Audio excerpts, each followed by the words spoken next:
Bagaimana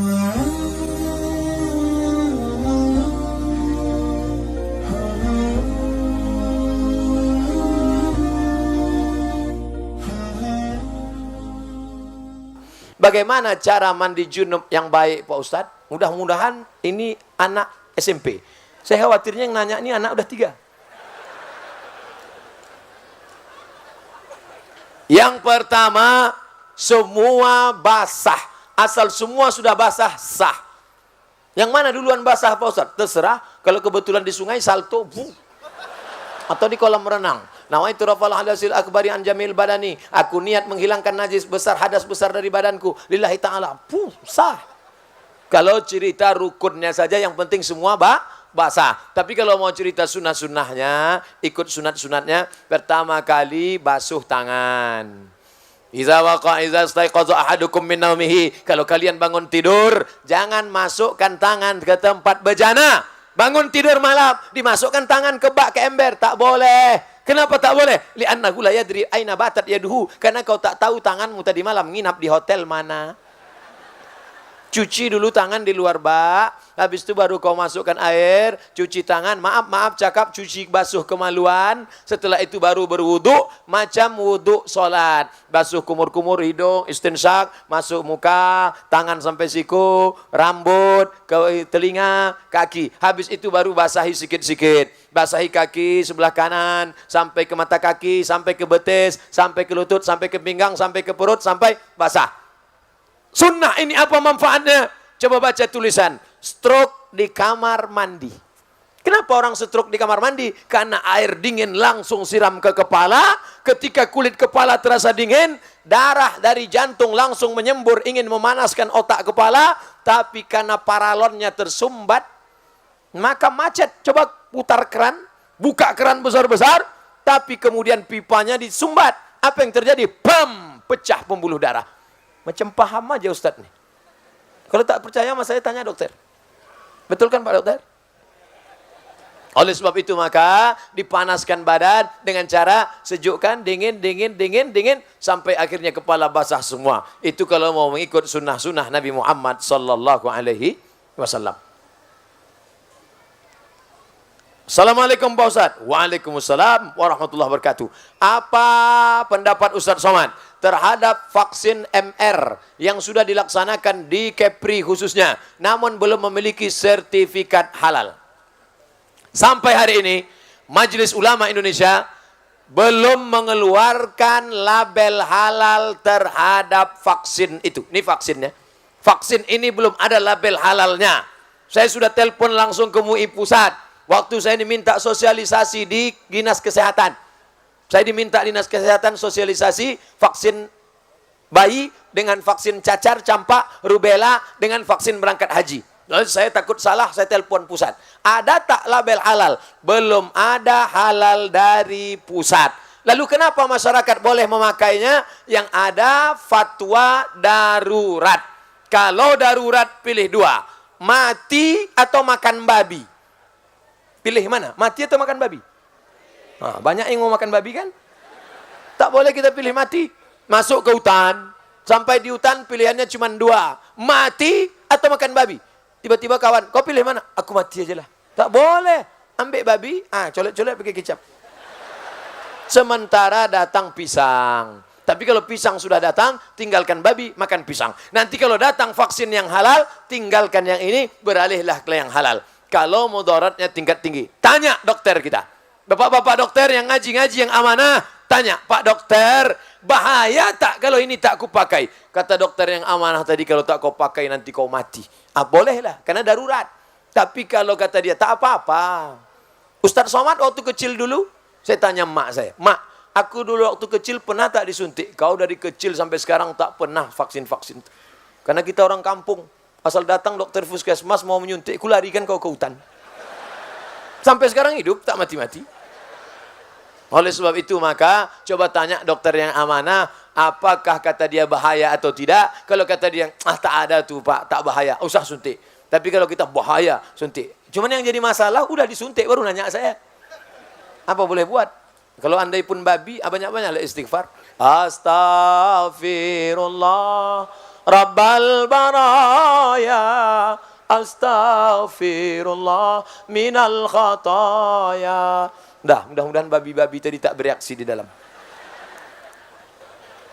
Ustaz Abdul Somad, semoga sehat selalu. Amin. Dalam limpahan curahan rahmat Allah SWT. Bagaimana hukum uang pensiunan? Halal.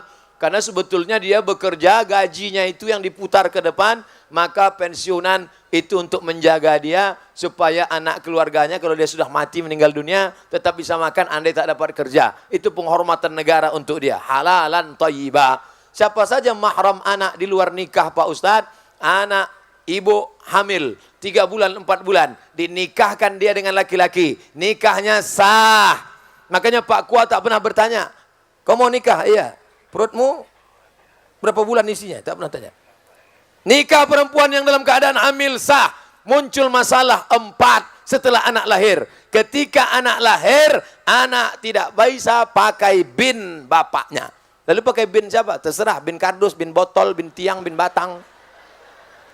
2, kalau anak itu lahir laki-laki, setelah itu lahir adiknya perempuan. Ini si abang anak pertama laki-laki, tak bisa jadi wali bagi adik-adiknya. Karena dia bukan saudara seayah, dia saudara seemak tak bisa jadi wali. 3, kalau nanti bapak mati meninggal dunia, si anak tak bisa dapat harta warisan. Kenapa? Karena tak ada hubungan nasab antara mereka. 4, kalau kebetulan anak ini lahir perempuan, dipinang orang, mau nikah, si bapak tak bisa jadi walinya. Walinya siapa? Walinya wali hakim Pak Kua. Sampaikan ke Pak Kua. Pak Kua, ada masalah yang mau bicarakan ke Pak Kua. Bisa bicara 4 mata Pak Kua. Kata Pak Kua, jangankan 4, 3 pun bisa apa? Aku dulu begini-begini Pak Kua. Udah lama aku tahu, kata Pak Kua. Jangan menikahkan anak hasil zina. Ini anak saya Pak Ustadz. Ini anak saya, DNA-nya sama, rambutnya sama. Kami sudah cek di rumah sakit di Singapura, sama anak saya. Ini DNA-nya. DNA tak laku mas bro. Salah saya apa? Kau mencoblos sebelum hari H.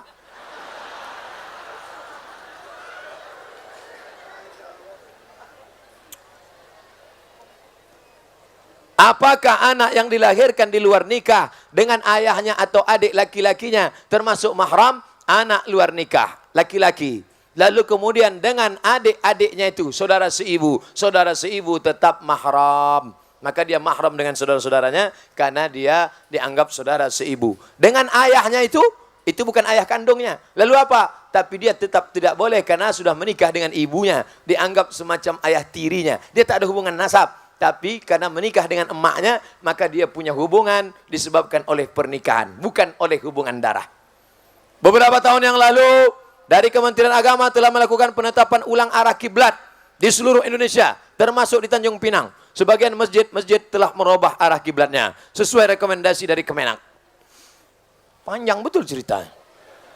Tapi ada sebagian masjid tetap bertahan dengan arah kiblat yang lama. Alasannya Kemenak menggunakan alat buatan orang kafir.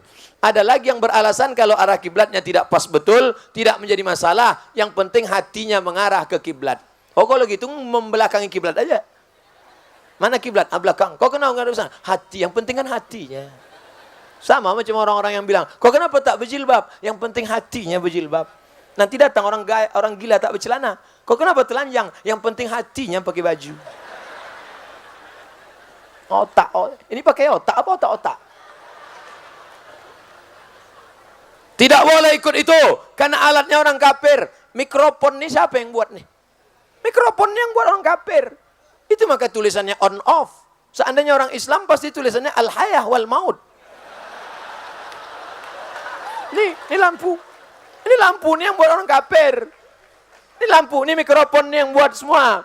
Masjid itu Kubah. Kubah masjid itu dari mana? Kubah masjid itu dari Bizantium. Bizantium itu mana? Roma. Roma itu mana? Non-Muslim. Menara. Menara itu dari mana? Menara dari Mesir. Yang membuat siapa? Yang membuatnya orang Yunani. Menara diambil dari kata nar, api. Tempat api. Mana dari Islam? Islam tidak melarang menggunakan alat non-Muslim selama yang diambil maslahatnya. Tidak diambil sebagai ibadah. Kecuali yang diambil ibadahnya, ritualnya baru tak boleh. Wala ana abidum ma'abadtum wala antum abiduna ma'abud lakum dinukum. Jelas? Tak juga jelas, kita ulang sekali lagi. Kami 5 bersaudara. 3 perempuan, 2 laki-laki. Iyalah, 3 tambah 2, 5. Ada peninggalan orang tua kami yang disepakati dijual seharga 1 miliar. Oh banyak tuh. 1 miliar belikan cendol, berenang kita. Belum terjual sampai sekarang. Enak tadi ceritanya di awal. Ujung-ujung tak sedap. Salah seorang ingin menjual hak warisnya kepada yang lain. Pertanyaannya, bolehkah menjual hak waris tersebut? Boleh. Jadi kalau 1 miliar dibagi berapa nih Pak Ustadz? 3 perempuan, 2 laki-laki. 2 laki-laki itu kali 2, 4. 3 perempuan, 4 tambah 3 sama dengan 7. 4 tambah 3 sama dengan 7. 1 miliar bagi 7, laki-laki 2 bagian, 1 perempuan 1 bagian. 1 yang perempuan ini sedang susah. Kujuallah bagian itu ke engkau. Boleh. Dijualnya bagiannya kepada saudaranya tadi, maka nanti pas dijual, dia tak dapat lagi karena sudah mengambil duluan. Jelas? Saya sering menonton YouTube Pak Ustadz. Alhamdulillah. Mengenai pertanyaan dari jamaah hasil bunga bank. Tegas Pak Ustadz mengatakan bunga bank itu haram. Sekarang ini ada beberapa perusahaan pihak ketiga. Jangan ada orang ketiga di antara kita. Yang bekerja sama dengan pihak bank konvensional. Dalam hal pengelolaan anjungan tunai mandiri ATM. Tugas pihak ketiga, pengisian uang, perbaikan, sebagainya yang berkaitan dengan kelancaran operasional. Yang ingin saya tanyakan, apakah penghasilan karyawan-karyawati pihak ketiga itu sebagai sumber mereka itu berasal termasuk haram Pak Ustadz?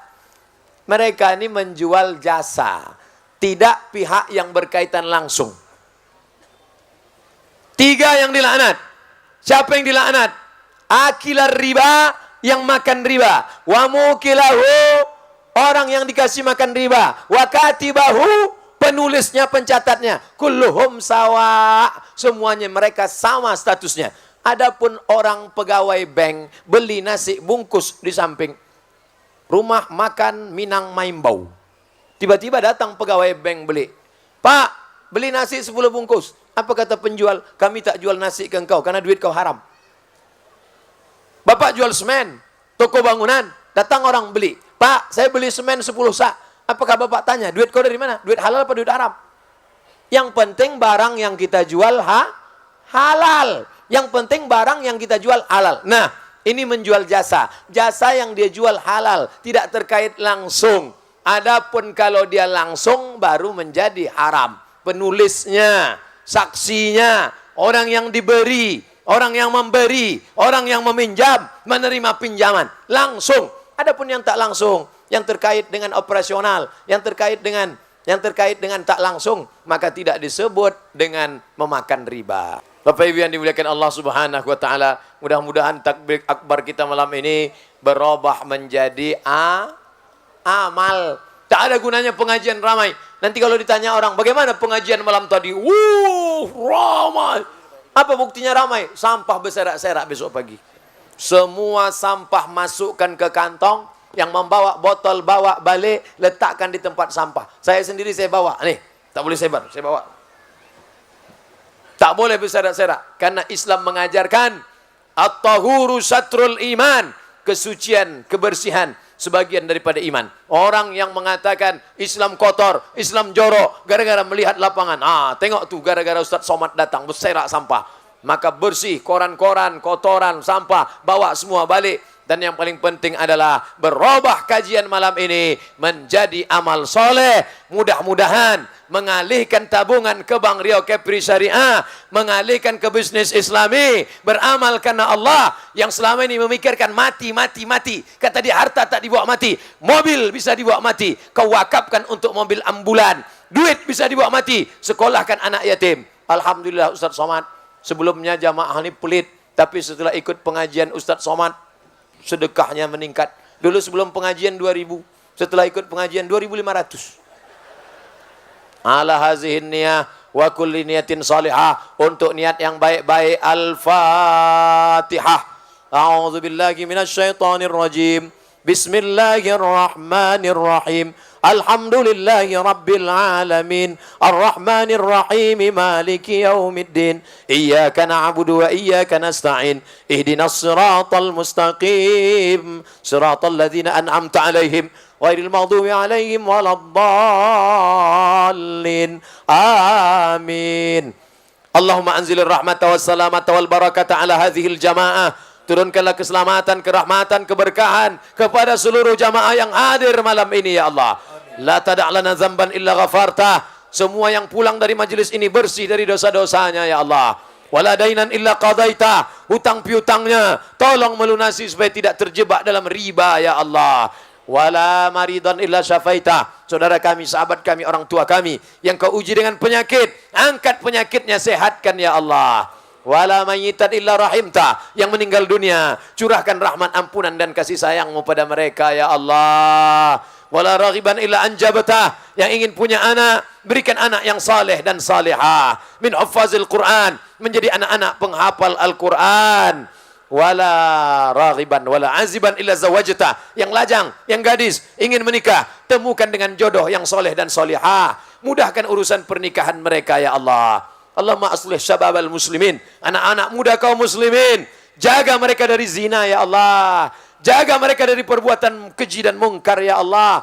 Allahumma dafa'na al-ghala wal waba wal fahsya wal riba wal zina wal munkar. Selamatkan Kepulauan Riau, selamatkan negeri-negeri kaum muslimin dari malapetaka bencana riba, zina, narkoba, perbuatan keji dan mungkar. Rabbana ighfir lana dzunubana, ampunkan dosa kami, wali walidaina, kedua orang tua kami, wali masyaikhina, guru-guru kami, wali aimmatina, pemimpin-pemimpin kami yang saleh, wali man hadarana, semua yang hadir di majelis ini ya Allah. Rabbana atina fid dunya hasanah wa fil akhirati hasanah wa qina adzabannar. Wa sallallahu ala sayyidina wa maulana Muhammad wa ala alihi wa sahbihi wa sallam. Walhamdulillahi rabbil alamin. Taqabbalallahu minkum minna wa minkum taqabbal ya karim. Terima kasih segala perhatian. Mohon maaf segala kekhilafan. Wassalamualaikum warahmatullahi wabarakatuh.